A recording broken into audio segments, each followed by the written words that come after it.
How would you describe is green building related to smart growth and sustainable development?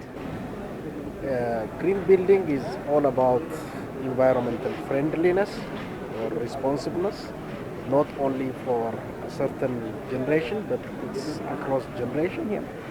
and also it's related to the social factors. Yeah. So many of the social factors related to HDI development, Human Development Index development, and also, of course, economically. Yeah.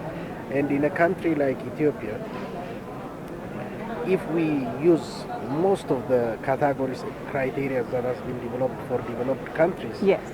immediately the impact will be to increase the construction cost. Then Absolutely. that will make or aggravate the problem of affordability that we Yeah. have in order to build our houses. Yeah. So in order to minimize this in such countries like developing countries in Yeah. Ethiopia, they should consider affordability vis-a-vis sustainability. Yeah.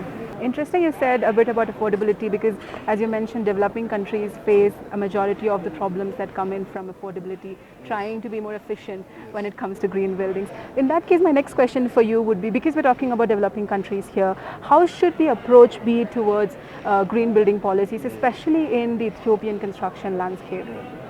Uh, you know, in the world theme also it's a voluntary approach, even though there are some countries which are trying to introduce Yeah. mandatory approach. Yeah. But in a country like Ethiopia, where substantial amount of houses are not even started to be green, Yeah.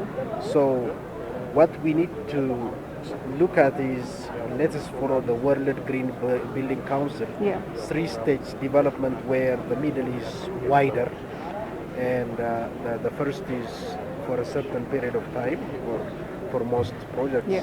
and then the last one established will come later, Yeah. which should follow Yeah. a formulation approach and then a creating awareness second, and then an adaptive approach, Yeah. and then a norming approach, Yeah. and then an enforcement approach. Yeah, interesting point you would say that. I think it's also for designers and future architects to look into, Yes. so that the project execution phase, when it comes to, we are on the right path.